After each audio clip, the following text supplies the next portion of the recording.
좋아요, 구독! 네, 캐스팅콜로 이어가 보도록 하겠습니다. 오늘 도움 말씀에는 오로라 투자자문 이슬희 팀장 자리해 주셨습니다. 팀장님 어서 오세요. 네, 안녕하세요. 네, 시장 먼저 점검을 좀 해보겠습니다.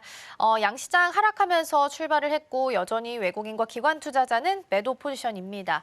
새로운 자금이 들어오기보다는 일단은 아랫돌을 빼서 윗돌을 괴는 형국으로 계속 이어지고 있는데 이런 상황 언제까지 유지될 거라고 보시는지 지금 환율에 달려있는 걸까요? 네, 일단 환율 부분이 상당히 좀 크다라고 보고 있고요. 그리고 이제 결국에 달러 강세인 이유가 결국에 이제 트럼프 위기 시대를 좀 맞이하면서 그런 심리적인 부분들이 상당 부분 좀 많이 반영이 되고 있는 시점이고요.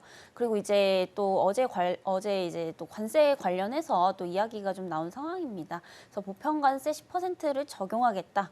이런 얘기들이 좀 나오고 있죠. 이렇게 되면은 이제 인플레이션으로 좀 이어질 수밖에 없는 부분들, 그럼 금리 인하에 대한 어떤 속도 부분들도 좀 조정이 될 수밖에 없다라는 이런 측면들을 봤을 때 당분간은 좀 혼조 장세가 좀 이어갈 가능성이 높다라고 보고 있고요. 그래서 아마도 길면은 12월까지는 좀 지속이 되지 않을까라고 보고 있습니다. 근데 막상 이제 트럼프가 취임이 되고 난다라고 한다면 그때부터는 조금 더 우리가 상방을 좀 기대를 해봐도 좀 좋지 않을까라는 말씀 우선 드리도록 하겠고요. 최근 이제 시장의 흐름을 보게 되면은 여전히 트럼프 트레이딩 관련 주들은 이제 좀 상승세를 이어가고는 있습니다만 그 탄력도는 상당히 좀 많이 낮아지고 있는 상황이라고 보시면 될 것 같고요. 오히려 지금 이제 업종별로 수급이 좀 분산되는 이런 시점에서 저는 조금 더 안정화를 이루고 있다 오히려 이렇게 좀 보고 있는 상황입니다. 그래서 최근에 외국인들이 계속해서 이제 순매도세를 좀 지속을 하고 있는 상황이지만 그 강도도 상당히 좀 약화가 되고 있는 이런 모습들이 좀 나오고 있기 때문에 당분간은 조금 횡보할 가능성이 높다라고 좀 보고 있는 상황이고요. 결국에는 이제 불확실성이 어느 정도 좀 제거가 돼야 되지 않을까라고 좀 판단이 되고 있습니다. 그리고 뭐 이제 주중에 있는 FOMC라든지 관련 이제 물가지수 발표도 있는 만큼 이런 부분들에 좀 집중을 해주셔야 되지 않을까라고 보고 있고요. 여전히 이제 오늘은 좀 드론주들이 좀 강세를 보이고 있는데 어제 이제 또 일론 머스크 관련해서 또 발언이 하나 나왔습니다. 이제 로키드 마틴 관련해서 앞으로는 이제 드론으로 다 이제 전쟁을 해야 된다라는 이제 이런 말들을 좀 언급한 만큼 오늘 이제 테마성으로 조금 뛰고 있는데 사실 이런 종목들은 이제 중장기적으로 보기에는 상당히 좀 리스크가 크다라고 보고 있어서 굳이 뭐 보유를 하신 분들이 아니라면은 지금 뛰어 들어가실 필요는 없지 않겠나라고 좀 보고 있고요.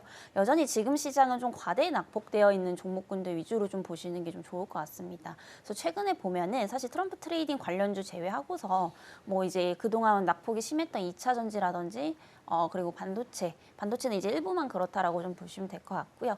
그리고 뭐 여행이라든지 항공 쪽도 굉장히 좀 조용히 잘 가고 있습니다. 특히 이제 엔터 쪽도 지금 수급 흐름이 좀 나쁘지 않다라고 좀 보고 있는 상황이기 때문에 오히려 지금 이런 섹터들을 좀 묶어보면은 또 중국이랑도 엮어볼 수가 있는 부분들이거든요. 그래서 오히려 지금 북미에 대한 어떤 의존도가 높은 기업들보다는 조금 중국 쪽에 대한 심리가 개선이 되고 있는 시점이기 때문에 이런 과대낙폭주 위주로 좀 보시면 좋을 것 같고요. 그리고 이제 한 가지 더 말씀드리면은 신재생 쪽도 지금부터 좀 준비를 하시면 좋을 것 같습니다. 그래서 최근 관련해서 이제 트럼프가 이제 취임이 될 것으로 보이면서 아무래도 이제 CS 윈드라든지 뭐 이제 하나솔루션과 같은 태양광이나 이제 풍력 쪽이 좀 많이 밀려 있는 그런 상황입니다. 근데 제가 그 전에도 좀 말씀을 드린 것 같은데 어쨌든 이제 트럼프가 당선이 되면은 이제 금리 인하에 대한 속도 부분에서는 조금 늦춰질 수는 있겠습니다만 어쨌든 기조는 계속해서 인하 관점으로 좀 갈 것으로 보이고 있는 상황이고요. 이렇게 되면 대표적인 이제 수혜주가 또 이제 신재생하고 태양광 쪽이다라고 좀 보시면 될 것 같다라는 말씀 드리겠고요. 최근에 이제 2차 전지 관련주들도 뭐 노스볼트 관련해서 또 이제 다시 한번 좀 재반등이 나오고 있다라는 점을 봤을 때 이제는 이제 트럼프 트레이딩은 조금 약화가 되고 있는 시점에서 좀 과대낙폭주 위주로 조금 관심을 가지시면 좋겠다라는 말씀 드리겠습니다. 네, 길면 12월까지도 유지될 수 있겠다. 그리고 종목으로 보자면 과대 낙폭한 종목들 위주로 좀 선정해서 보시면 좋겠습니다.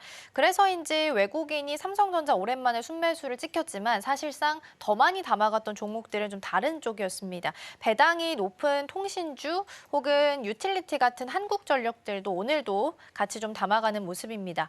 그러면 지금 그동안 우리가 주도주라고 이야기했던 종목들 좀 쉬어가니까 연말 맞이해서 이렇게 배당주들 좀 집중해 볼 시기가 온 걸까요? 네, 이제 금융주나 이제 통신주들은 보통 이제 고배당주를 선호하시는 분들이 많이 접근을 하시는데 사실 이제 개인 투자자분들은 배당보다도 이제 차익 실현 목적으로 좀 들어가시기 때문에 별로 좀 선호하는 섹터는 좀 아닌 것 같습니다. 근데 만약에 지금 시장에서 좀 위험을 회피하고 싶다라고 하시는 분들에게는 이 통신주라든지 이제 금융 쪽, 특히나 이제 지주사 쪽이 조금 대안이 될 수 있다라고 좀 판단이 되고 있는 상황이고요. 그리고 사실 이제 배당뿐만이 아니라 이제 두 섹터 다 지금 계속해서 우상향 기조로 좀 가고 있다라는 점, 이런 부분들을 본다면 차익 실현까지도 충분히 좀 챙길 수 있지 않을까라고 좀 보고 있고요. 원래 이제 연말 이후에 배당락일 이후에는 조금 급락세가 나옵니다. 그래서 만약에 지금 이제 11월 말부터 준비하신다라고 한다면 뭐 보유 기간 한 달 정도로 잡으시고 한번 좀 접근을 해보셔도 좀 좋지 않을까라는 말씀 드리겠고요. 결국에 이제 배당률이 높다라는 것은 그만큼 이제 실적에 대한 안정성이 받쳐준다라는 거죠. 그리고 이제 뭐 금융주나 이제 특히나 이제 통신주들 같은 경우에는 많으면은 배당률이 뭐 이제 6%가 또 넘어가는 그런 부분들이기 때문에 뭔가 이렇게 변동성 심한 장세에서 뭔가 이제 6%의 이제 수익을 내기가 어렵다라고 하시는 분들에게는 오히려 좀 좋은 대안이 될 수 있지 않을까라고 좀 보고 있는 상황이고요.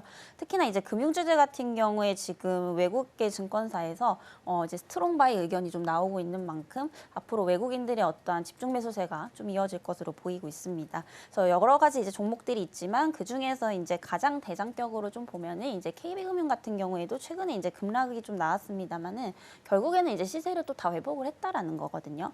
근데 최근에 보면은 이제 10만 원에서 이제 9만 원대까지 좀 밀렸던 부분인데 이 이제 조정 기간에서 결국에 이제 수급 흐름을 보게 되면 대부분 또 외국인들이 담아갔다라는 겁니다. 그래서 이런 부분들을 보면 여전히 이제 금융주라든지 이런 고배당 쪽에 또 외국인들의 수급이 좀 집중되고 있다라는 점까지 참 참고를 해보시면 좋을 것 같고요. 지금 가격대도 사실상 PBR 관점에서 보면은 여전히 또 1배가 안 되는 수준이기 때문에 굉장히 좀 저렴한 가격대다라고 좀 판단이 되고 있습니다. 그래서 아무래도 이제 너무 길면은 또 어떻게 보면 주가가 지지부진할 수 있기 때문에 뭐 보유 기간은 한 달에서 두 달 정도를 일단 보시면서 접근을 해보셔도 좀 좋지 않을까라는 말씀 드리겠습니다.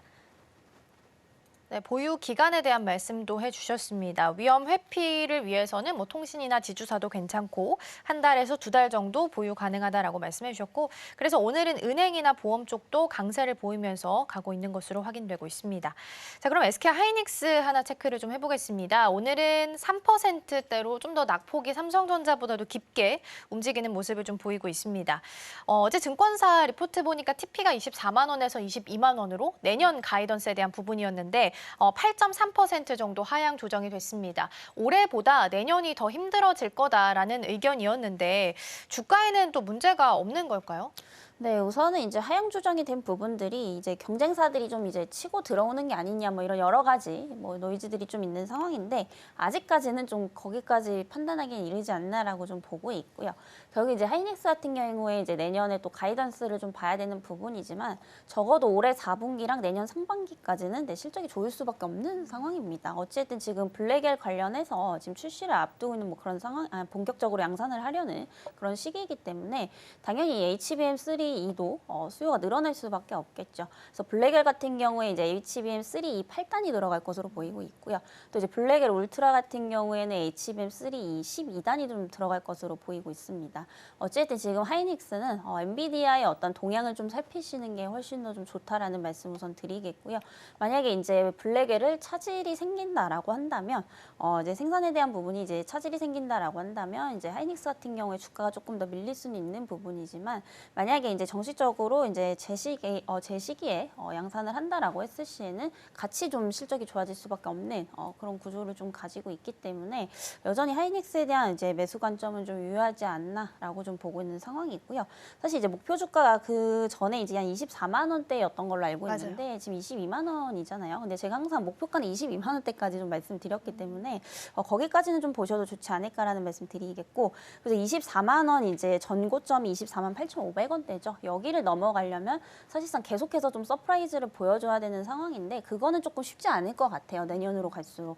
왜냐하면 지금 삼성전자 관련해서도 HBM3 공급에 대한 이제 얘기들이 좀 나오고 있는 슬슬 상황이고 물론 이제 이게 단번에 하이닉스를 뛰어넘지는 못할 겁니다만은 어쨌든 경쟁사들이 늘어나고 있고 특히 이제 마이크론 역시도 지금 점유율 확대를 위해서 계속해서 좀 힘을 쓰고 있는 그런 상황이기 때문에 물론 내년 이제 중반기로 넘어갈수록 올해만큼은 좋지는 못하겠다라고 보고 있지만 적어도 내년 1분기까지는 조금 문제 없을 것으로 보이고 있기 때문에 만약에 추가적으로 더 밀린다라고 했을 시에는 오히려 조금 담아 가보셔도 좋지 않을까라는 말씀 드리겠습니다. 네, 하이닉스 같은 경우에는 엔비디아의 동향을 같이 보셔야 될 것 같고요. 제 시기에 블랙웰이 그대로 양산이 좀 되게 된다면 좋아질 수 있겠다. 원래도 말씀해 주셨던 22만 원 선은 내년에는 유지할 수 있지 않을까라는 부분 말씀해 주셨습니다. 다만 원래 제시됐었던 TP 24만 원은 전고점 부근이기 때문에 새로운 서프라이즈가 나오지 않는다면 뚫기는 좀 어려울 수도 있다라는 부분도 지적을 좀 해주셨습니다. 그럼 이번에는 대한항공을 좀 살펴볼까 해요. 기관 순매수 상위에 지금 대한항공이 이름을 올리고 있습니다. 어제 아마 뉴스 확인하셨겠지만 대한항공이랑 아시아나항공 관련해서 합병이 임박했다라는 뉴스가 좀 나왔습니다. 근데 대한항공이 사실 신고가 영역이라서 가격이 좀 높은 편이라 살짝 좀 부담이 되실 수도 있을 것 같아요. 그래서 LCC 대비해서는 여전히 대형주가 더 메리트가 있는지 아니면 LCC 쪽을 보는 게 더 좋을지 어떻게 생각을 하실까요? 저는 여전히 사실 대형 쪽이 좀 대장이라고 보고 있는 상황이고요. 그 전에 한번 뭐 항공사는 계속해서 좀 말씀을 드렸지만 결국에 지금 이제 항공주들이 가는 이유가 근본적으로 사실 환율에 대한 부담도 있는데 이렇게 가는 거는 합병에 대한 기대감이다라고 좀 보시면 될 것 같고요. 근데 여기서 지금 누가 먼저 가장 먼저 합병을 할 것이냐라고 본다면 단연코 이제 대한항공 그리고 이제 아시아나로 좀 보이고 있는 상황이기 때문에 추가적으로 지금도 좀 접근 가능하지 않나라고 좀 보고 있는 상황입니다. 그래서 어쨌든 이제 두 항공사가 합병을 하게 되면은 뭐 소비자한테는 좋지는 않지만은 기업 입장에서는 긍정적인 부분들이 훨씬 더 많거든요. 우선 이제 규모 자체가 상당히 좀 커지고요. 그리고 반독점 형태로 좀 갈 수밖에 없는 그런 부분들이기 때문에 이 운임 조율 부분에서도 상당히 좀 유리한 위치에 있을 수밖에 없다라고 좀 판단이 되고 있습니다. 그래서 아무래도 합병을 하게 되면은 이제 세계 탑 10 안에 드는 이런 이제 대형 항공사가 좀 될 것으로 보이고 있기 때문에 충분히 여기에 대한 기대 가치는 있다라고 좀 보여지고 있는 상황이고요. 지금 이제 합병 이슈가 사실 환율에 대한 부담을 좀 이겨내고 있다라는 거 사실 그만큼 이제 시장에서도 굉장히 좀 기대가 높다라고 좀 판단을 해볼 수가 있겠고요. 어제 보면 이제 대한항공 같은 경우에 이제 대량 거래량이 좀 터진 상황입니다. 그래서 뭐 5% 넘게 상승이 나오면서 종가에는 4%대 이제 마감을 했는데요. 오늘은 조금 조정이 나오고 있지만 뭐 추가적으로 세로는 나올 수 있겠습니다만은 어쨌든 이제 추세 자체는 계속해서 좀 우상향 기조로 좀 가고 있다라는 거 이런 부분들도 좀 긍정적으로 보셔도 좋을 것 같고요. 그리고 이제 아시아나와 합병을 했을 때 좋은 거는 최근에 이제 중국 관련해서 이제 앞으로 여행객이 좀 많이 늘어날 것으로 보이고 있는데 이제 우리나라 항공사 내에서 보면은 이제 중국에 대한 이제 노선을 가장 많이 갖고 있는 게 또 아시아나입니다. 그래서 이런 부분들에 있어서도 상당히 좀 긍정적인 모멘텀을 가져갈 수 있을 것으로 좀 판단이 되고 있고요. 그리고 이제 LCC와 조금 비교를 해봤을 때 대형 항공사가 조금 더 안정적일 수밖에 없습니다. 왜냐하면 이제 화물 매출 비중이 거의 50%거든요. 근데 최근에 보면은 뭐 이제 직구에 대한 수요가 상당히 좀 많이 늘어나고 있죠.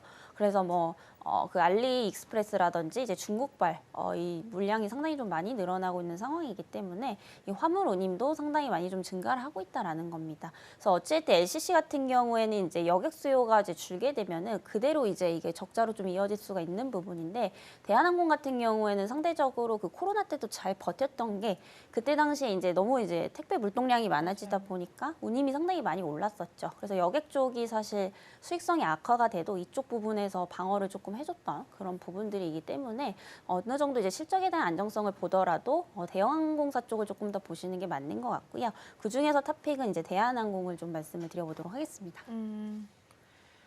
네, 맞아요. 이전에도 이제 대한항공 대형주 관련해서 항공주를 좀 짚어주신 바 있습니다. 일단 환율이 좀 부담인 상황이라서 항공 관련해서는 좀 체크를 해보셔야 될 것 같고 아무래도 그래도 중국 쪽 이벤트가 아직 남아있기 때문에 상승 여력은 좀 있지 않을까 싶습니다.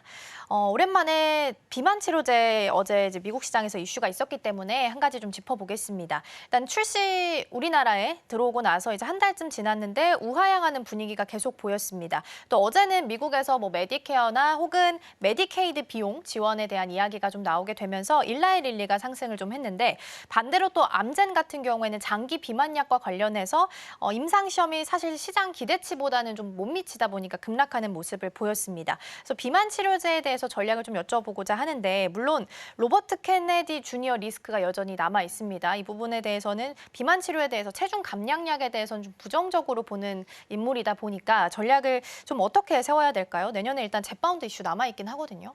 네, 근데 근데 이제 사실 그분이 뭔가 법적으로 완전히 개조를 하지 않는 이상은 상당히 영향이 좀 제한적일 것으로 보이고 있고요. 결국 이제 기업들은 이 비만 치료제 쪽에 지속적으로 지금 또 투자를 하고 있는 그런 이제 상황들이 있기 때문에 여전히 이제 비만 치료제에 대한 장기적인 이제 전망은 상당히 좀 긍정적으로 좀 보셔도 좋지 않을까라는 말씀 우선 드리겠고요.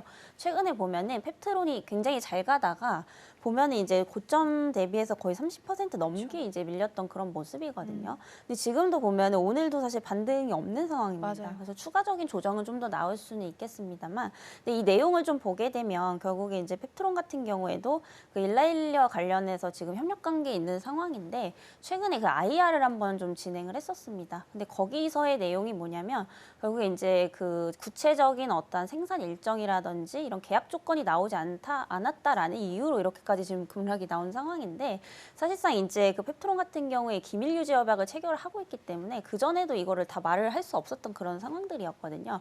그리고 이제 추가적으로 이제 일라일리 쪽에서 펩트론의 기술에 의존하지 않고 제품을 다양화하겠다라는 이런 이야기들도 좀 나왔던 그런 상황입니다. 근데 사실 이것만 가지고 이렇게까지 조금 하락하기에는 조금 너무 과도한 게 아닌가라고 좀 판단이 되고 있는 상황이고요.